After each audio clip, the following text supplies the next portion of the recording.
Hello, good morning. Just want to make sure that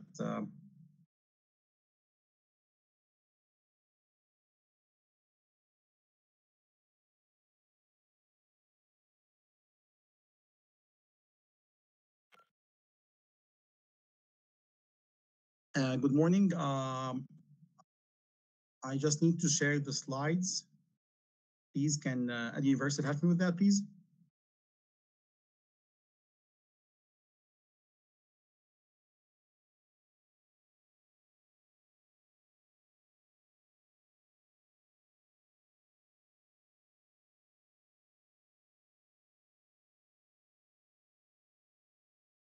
Do you have, Ahmed, do you have on your screen the presentation tool?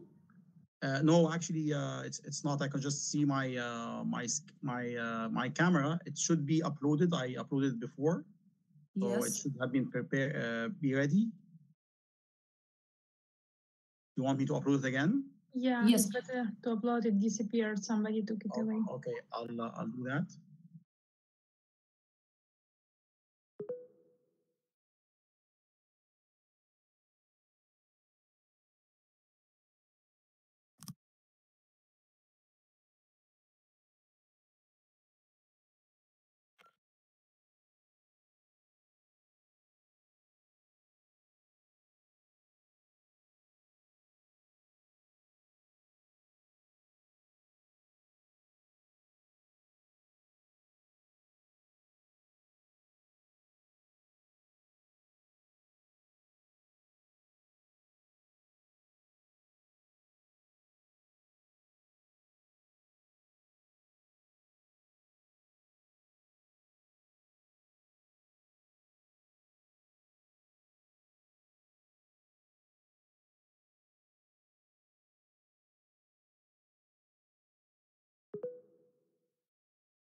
Perfect. We have it. We have it on the screen, Ahmed.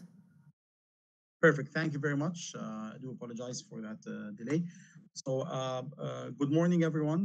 My name is Ahmed Abdel. I'm the Associate Dean for Undergraduate Studies and the American University in Cairo School of Business. And first of all, I would like to thank the Eduniversal team and Nova for hosting this 3D convention, very interesting setting. And also take this opportunity to thank the Eduniversal community for granting us based on their votes, the five palms this year, and also ranked #1 in Africa. So thank you very much for that trust. Today, I'm going to talk about active and motivated learning.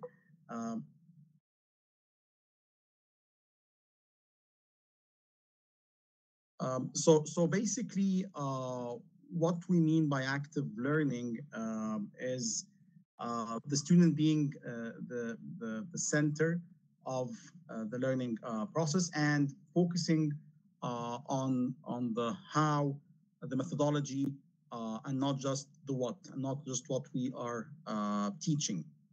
Also, active learning, a key concept in active learning is the level of engagement of the students. So the students is no longer a passive participant in the learning process, but plays an active role in this setting.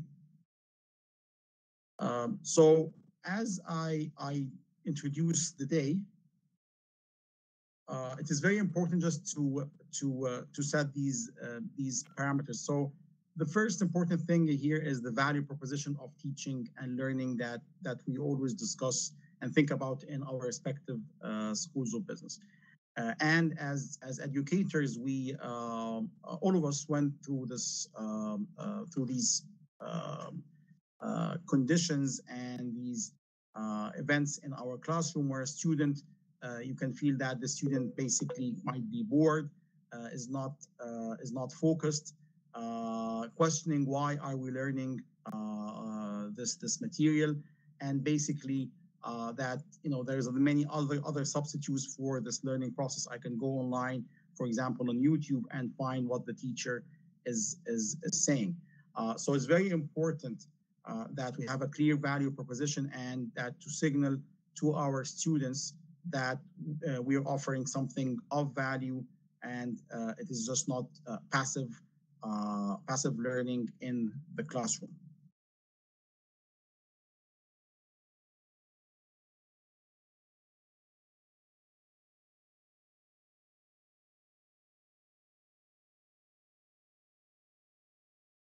So with that, I'm going to touch on what I'm referring to as the building blocks of active learning. And these are keywords that will appear in today's program.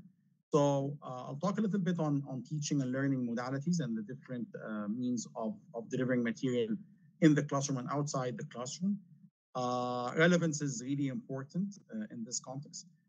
Collaboration and partnership is also essential for active and motivated learning. Technology plays an important role, and a key point here, of course, are the skills that we want to instill in our students. So in terms of teaching and learning modalities, so the classroom setting has changed over centuries.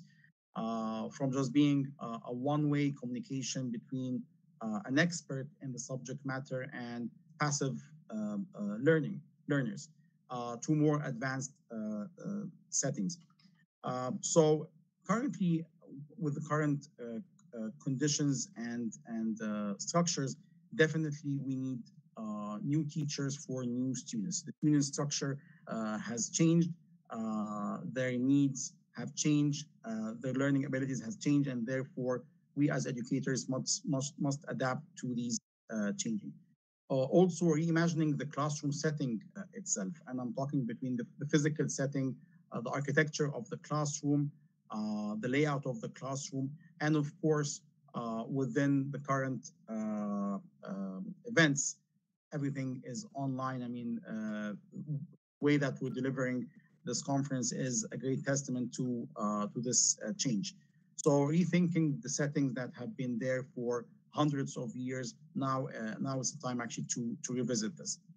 Also in terms of having engaging and fun activities, I mean, now students highly demand activities that are engaging and that they also have fun. So that is something that just to keep in mind as we revisit these teaching and learning modalities. Examples, for example, would be case studies, and that has been there for some time, but in terms of business education, this is becoming now the standard way of teaching in any business school.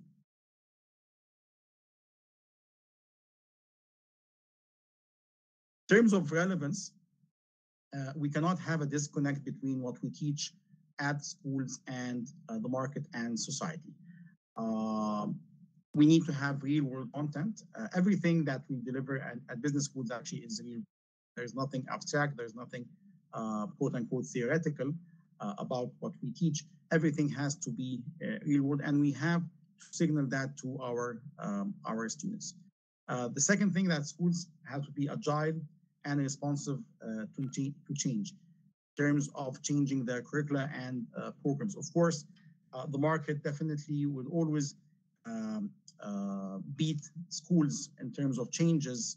Academia tends to be a little bit slower by virtue of its design, but the faster that schools could respond to these changes in terms of changing their curricula and always making sure that it's relevant to the market, definitely that will increase the students' active and motivated learning.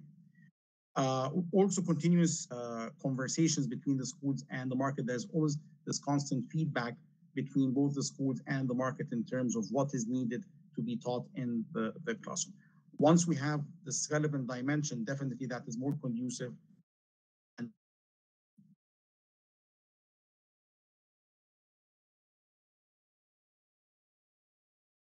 And also today we're going to talk about, during the day, we're going to talk about collaboration and partnerships. And these partnerships could be among schools.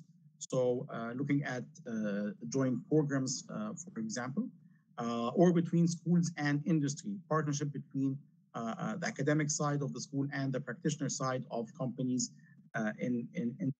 also in terms of programs, in terms of extracurricular activities, for example, competitions, and of course, experiential learning, which is becoming standard in most of the programs. And there's a wide spectrum of activities for experiential learning. This could be from arranging consulting projects with companies to internships to something like a co-op model where actually students take a leave from university and actually go work before they graduate to get that practical experience. Another dimension of collaboration, of course, is interdisciplinarity, that is within the schools itself, within departments, between programs. And it's very important not to fall into that silos trap that each department is offering its own courses or its own program. Although if they of these programs or these departments collaborate, of course, the end result will be much more beneficial for our students, again, conducive for active and motivated learning of our students.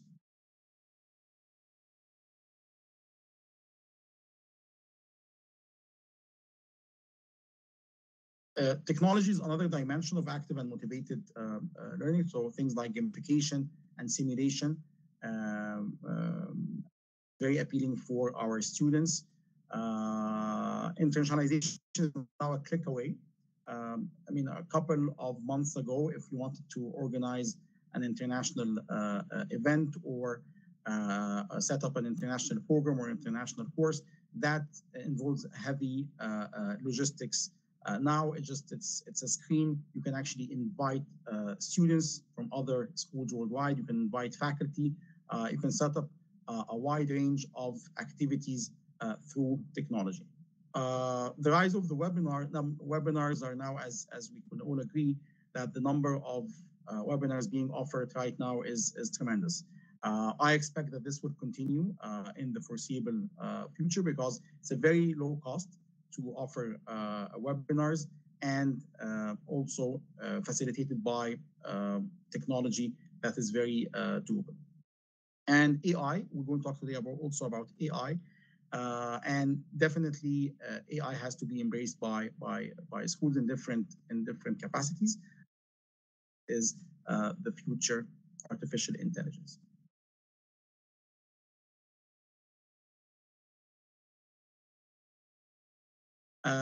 Skills is also an important element. Knowledge versus skills. We tend to focus on delivering knowledge to students, but we should never forget that also skills are equally important. In the end, employers are hiring a human being, a person with a personality, with a character that is much more complex than just his or her knowledge of accounting or finance or economics. So definitely certain skills have to be instilled in our students if we want to meet the needs of employers. We also need to help them in making that transitions between being a student and being a professional that can actually make a change in their society. Feedback between or discussions between the schools and employers are extremely important. And this feedback that is provided by the employers, we should not be defensive in any criticism in any way. That feedback is intended primarily to improve the quality of the students that any school would graduate. Another set of a group of stakeholders that would provide beneficial feedback is, of course, the alumni of the school, meaning that we ask them what are you lacking in terms of skills when we went there to the job market? What could we offer to future classes? So some final thoughts on this topic. So business education is really an ecosystem. And the most important thing is conversations among all stakeholders. And definitely an event like this organized by Eduniversal is an important and very beneficial venue to have these conversations. Students should be at the focus of the missions and visions of the schools of business. It has to be student-centric. Thing that we do has to primarily focus on the student. This is the final product for the educational process. We need to always look at and revisit our value propositions. What are we offering? How can we remain relevant to the market? That's something that has been, or its importance has increased recently with the pandemic. And I'm sure that most schools are revisiting what are they offering for their students. And finally, this whole concept of active learning and motivated learning, I believe that this is the main source of immunity against obsolescence. Just for any school that just focuses on passive learning, definitely its existence actually would be in question. So definitely active and motivated learning are essential for the survival of any business school. And thank you very much.